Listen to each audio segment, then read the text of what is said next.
For those of you who don't know me, my name is Heather Wilson. I'd like to start by introducing myself. So I'm a grade 12 student currently enrolled in Etobicoke Collegiate High School in Etobicoke in Toronto. This is a Designing Your Future course for virtual high school. And in this course, for my summative, I was required to make a personal portfolio to help me choose my career path for the future.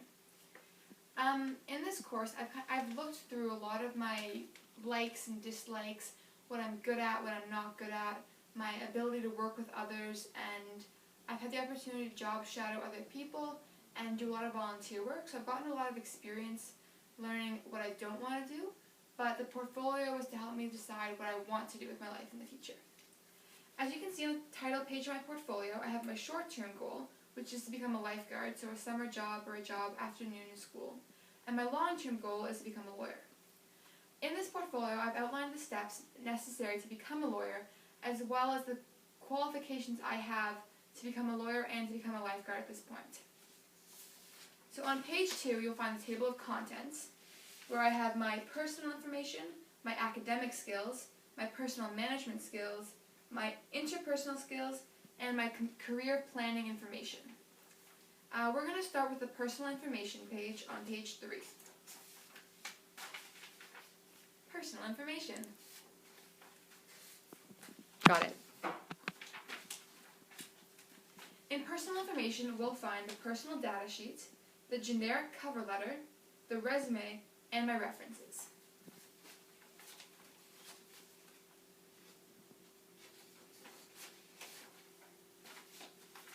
My personal data sheet includes my name, my address, my phone number, my career goals are outlined once again, so my short-term goal is a lifeguard and my long-term goal is a lawyer, and my school information, so grade 12, Etobicoke Collegiate, 86 Montgomery Road, and the school's telephone number.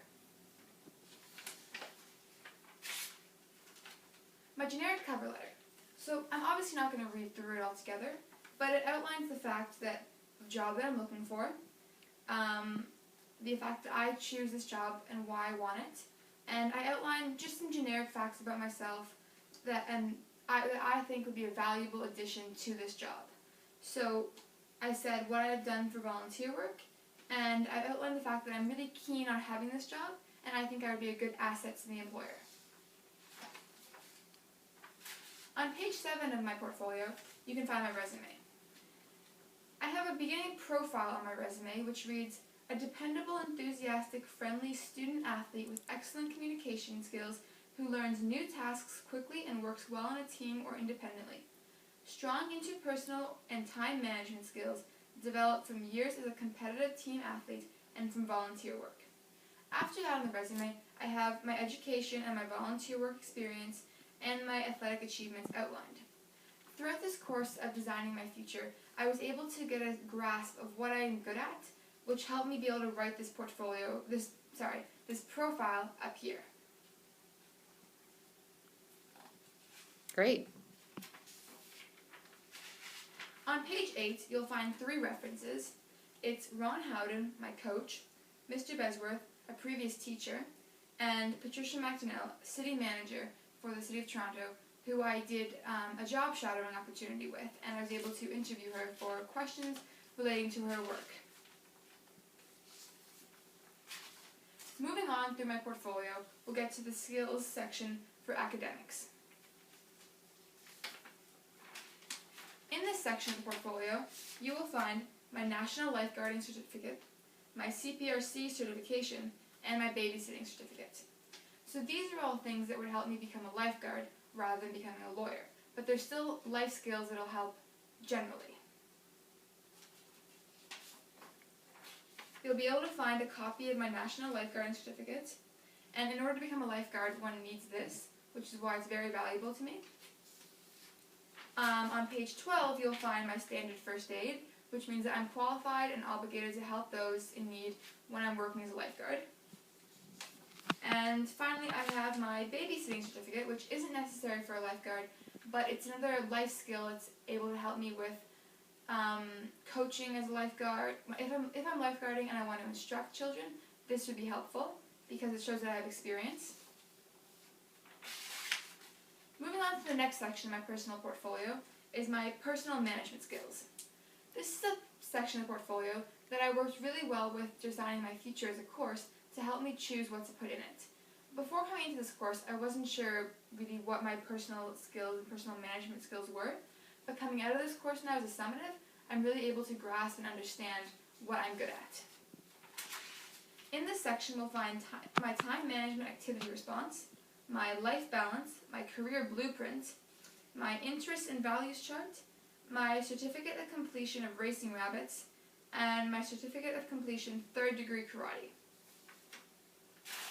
The time management video assignment was my having to watch a video from a certain university, and then I was able to reflect on it and write about what I learned from this video.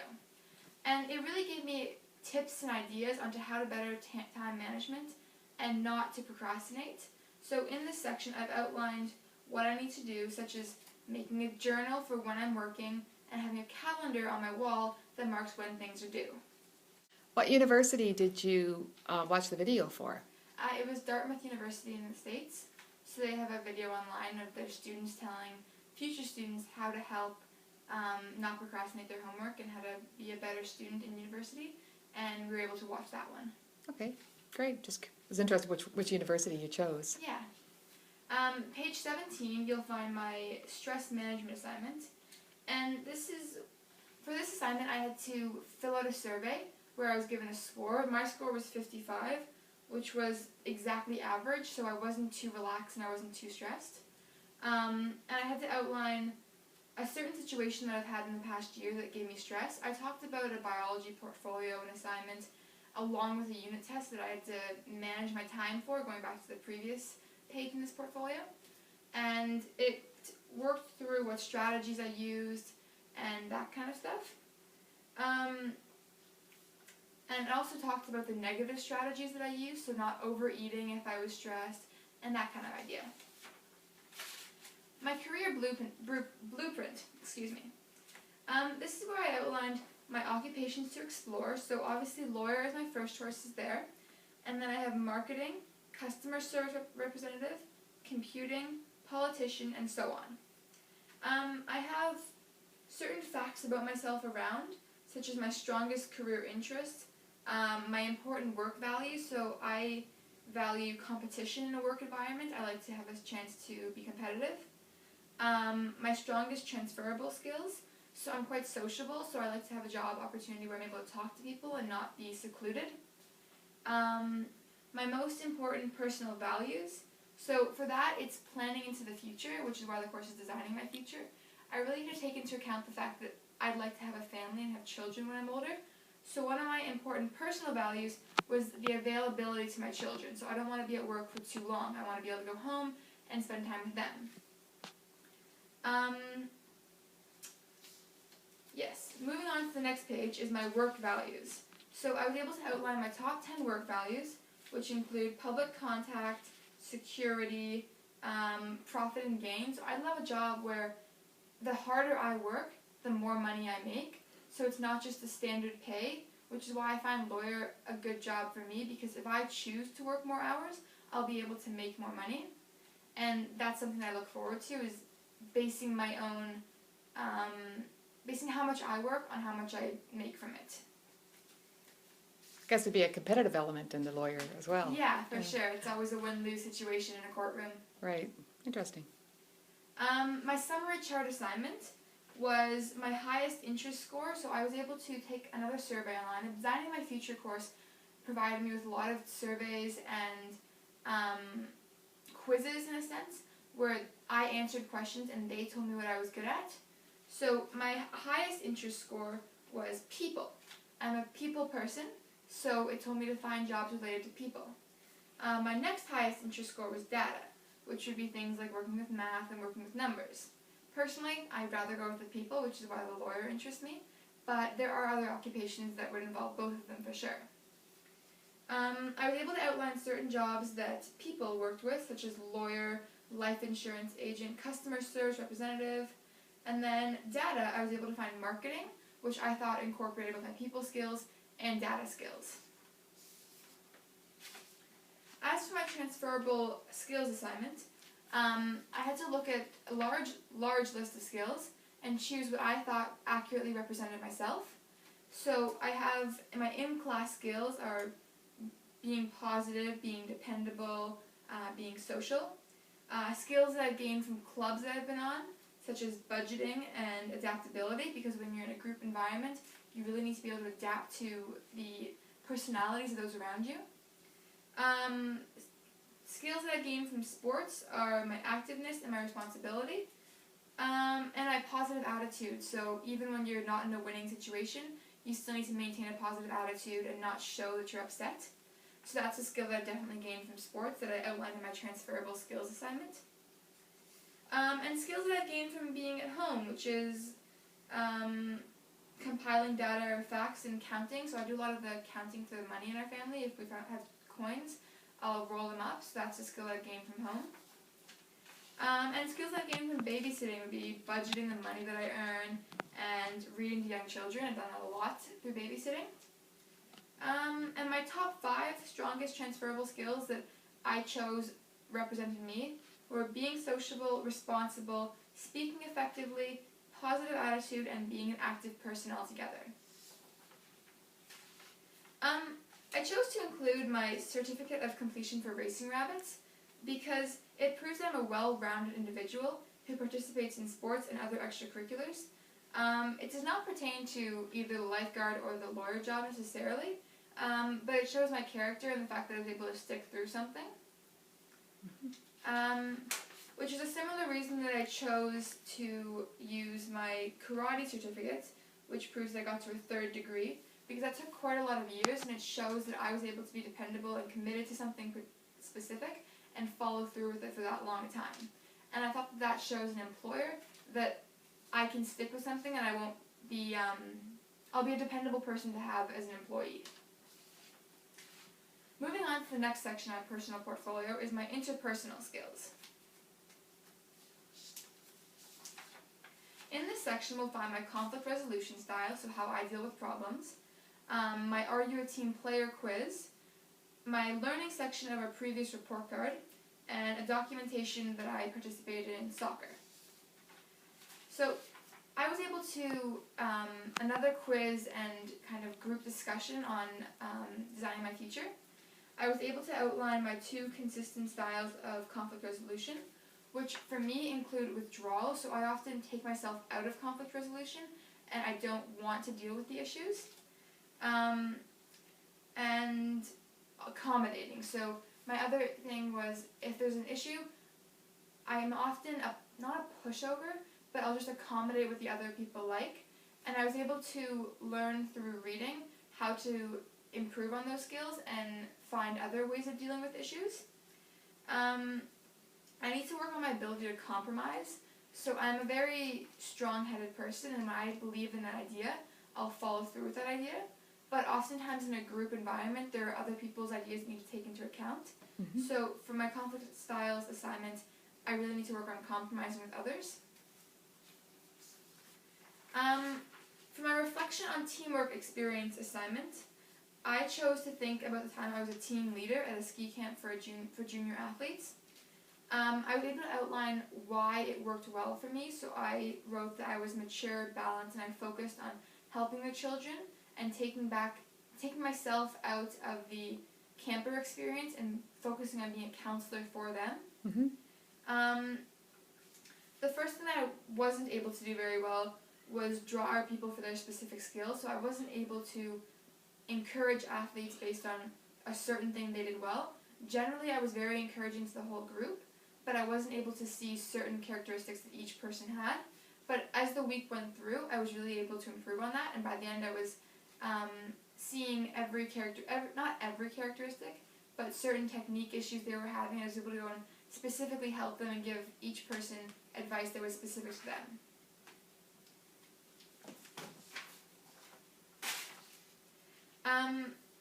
Three ways other team members have helped me become successful were creativity and imagination. So I'm not a very creative person. I love talking to people. I love working on projects and working hard. But coming up with the artistic side of things, I've never really been good at that. So that's definitely a skill that other people possess that they're able to help me with. And also thinking outside the box, which goes towards the creativity thing, but I'm very straight-minded and I'll get one idea and stick with it. I'm not able to consider the other possibilities as well as I'd like to be, so other people definitely help me with that. And then the evaluator, which is somebody that generally is able to take a step back from the project and look at it from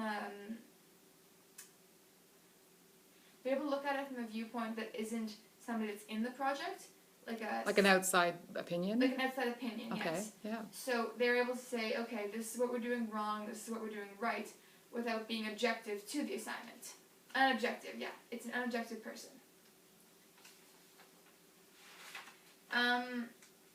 I had to outline my top 5 core teamwork skills, so what I found I was good at in a teamwork environment. I chose my ability to seek mutual agreement towards solutions, so that's taking one person's options and taking the other and helping them decide, such as a moderator or a mediator, Right. so I was able to mediate. My ability to show support towards team members, so I'm very encouraging, even if it's not the best idea, I'll definitely tell you that you're doing a good job. My ability to influence disputes, so giving my opinion and helping them follow what I'm thinking. My ability to set goals, and my ability to need to ask questions to clarify. So I'm not one to sit there confused. I'll definitely step up and ask, well, why are we doing this? Why are we doing that? And that's something that's definitely helpful in a team situation. That way everybody understands. I chose to include my report card characteristics, not my grades, but the letters the teachers give you, and it's got all E's for every subject, for every category, so responsibility, independent work, initiative, self-regulation, collaboration, organization. My teacher was able to give me all E's for all of that, and I thought that showed an employer that I was dependable in all areas, and I didn't slack off in one area, and I didn't thrive in any other area. They were all excellent, and they were all dependable. Good, that's great. I chose to include proof of soccer, so I have my team photo here and a copy of my club trophy, because it shows that I was able to work as a team player and stay on a team that wasn't anyone better than the other. Nobody was above the team, so it showed proof to my future employer that I work in a team situation quite often. Getting towards the end of my personal portfolio, we have my career planning information.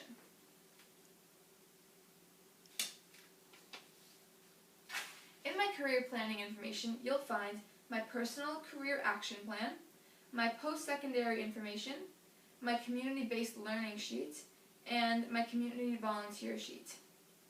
This will include proof of the volunteer work and job shadowing that I did throughout the course of designing my future.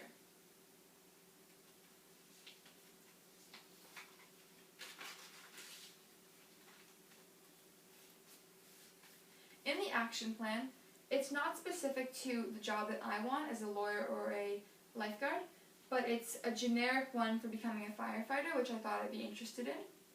So it includes the occupational goal, which is firefighter, and then the short-term goals and long-term goals that are required to get to that occupation. So things like achieving a 75% grade in college-level biology is required to get into college to become a firefighter. I had a target date of when I wanted that done by, and I had potential solutions if I needed issues. So if I was struggling in that course, I wrote that I could receive tutoring in biology to improve my marks. Another thing that you need is possess a basic cardiac life support training, so a basic CPRC, which I already have for my lifeguarding occupation, and that's outlined earlier in the course, so I already have that. And then I had to outline what college I wanted to apply for. Here I have the Conestoga College for firefighting. And then I have my long-term goals, which include graduating the top 10% of my college class, because the fire departments are obviously getting a lot of applications to become a firefighter at their department, and I'd love to stand out amongst those different applications and being the top 10% of my class would really give me an edge on others applying. And I'd also like to gain valuable volunteer experience in the community. So if I was able to volunteer for the fire department that I would be applying for before I applied there, once my application was submitted, they would already recognize my name and see that I volunteered there, which would give me an edge on a competition also applying for that position. For sure. That's good. Another thing I do is maintain a high level of fitness for obtaining the college certificate, because to become a firefighter you need endurance, speed, and stamina and strength. And there's a physical test, that you need to do before you can become certified. So my long-term goal for going through college would be to maintain my fitness. That way I'm prepared for the test at the end of my college career. Choosing a post-secondary program, I chose to study at Ryerson University. I live in Toronto, so it would be a commute for me, which would save me and my family a lot of money and help me put money towards going to law school afterwards. So Ryerson University is located at 350 Victoria Street, Toronto, Ontario. The name of the program that I would choose to do would be Professional Communications. I think that would help me when at law school, because I would have public speaking skills already and communication skills that would help me as a lawyer. The degree would be a Bachelor of Arts, which is a BA. For admissions requirements into this program, I need a 70% average in 6 U or M courses at my post-secondary school for grade 12, and a minimum of 70% or higher in 12 U French or English. That's the only necessary course required. The other 5 U or M courses are up to my discretion. The application deadline is January 15th for the fall semester, and the program is 4 years in length, but if you take summer school courses as well as some online courses throughout the semesters, it is possible to finish earlier, such as in 3 or 3.5 years. The program begins in September, and it ends in June 4 years later.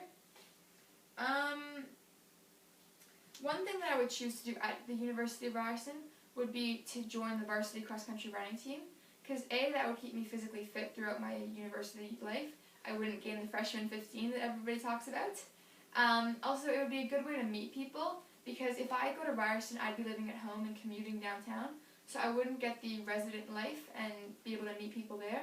So by joining a sports team, I'm able to meet like-minded people who enjoy being active, as well as just getting a good workout in every day. One service at the University of Ryerson that will be really, really valuable to me is the Career Center. So the Career Center provides students with knowledge and tools that are required to find work in their field of study. So even though I want to be a lawyer after my Bachelor of Arts, it will be necessary for me to get a part-time job while studying as a Bachelor of Arts, and it would be nice to get a job relating to professional communications, which is what I would be studying. So the Career Center at Ryerson would help find occupational opportunities throughout Toronto that I could apply for. Another thing Ryerson has is an amazing library that's open very long hours, so until 1 a.m. on a lot of nights. And that would help me because I find libraries easier to work at than my house, just because it forces you to study and it puts you in a work environment where everybody around you is studying, so you feel motivated to work hard. School isn't cheap, so we worked out a budget. So tuition and extra fees would be around $7,500. Books and supplies are around $2,000. This is for 1 year as well, by the way. I was just wondering that. Yeah, this is just 1 year, Okay. so multiplied by 4. Right. Rent would be $0 because I'd be living at home and commuting. But then I would have to pay for transportation, which would be a Metro Pass for the TTC, which would work out to $1,600 by the end of the year if I bought a monthly pass. My telephone is about $50 per month, which works out to $600 a year. And then I have other of $100 kind of spending money per month, so it's $1,200 by the end of the year. So overall, by living at home and commuting to Ryerson, it's about $13,000 per year. Of course, they have entrance scholarships at Ryerson, which I'm not taking into account. So if I have a minimum average, it starts at 80%, and every 5% they add a certain amount of money to your entrance scholarship, as well as secondary scholarships that I can apply to outside of the university through Ontario University applications. Without any scholarships, though, the approximate cost for all 4 years would be $52,000. And the sources of money I might use to finance this, because obviously I don't have that much money available to just spend, would be money I have saved in my RSP, the money my parents give me, so family contributions, if they're able to help me at all with any contributions at all, such as paying for textbooks, a part-time job, which is where the Career Centre at Ryerson would come into handy, scholarships, Canada student loans, university entrance scholarships, university bursaries, bank loans, and private and public organizations that are able to support me through my university career.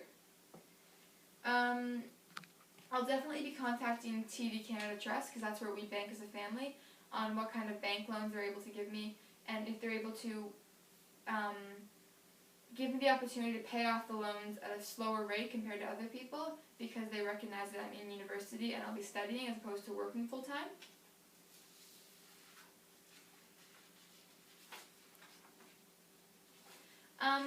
Another opportunity that I might take if I choose not to become a lawyer would be to do an apprenticeship. And there are many apprenticeships around that are available to students just out of high school. So Humber College offers an excellent electrician program and an 8-week program with 840 hours designated to in-class learning and 9,000 hours of apprenticeship afterwards. There are numerous other ones, such as plumber apprenticeship, electrician in industrial environments, construction, and arborists. So if you're interested in those kind of things, Humber College definitely offers that. Personally, I'm more interested in going to Ryerson, but I've outlined both opportunities in my portfolio because it gives me the opportunity to look back later when I'm applying to universities and colleges and choose which I'd like to at that later point. The benefits of entrepreneurship, which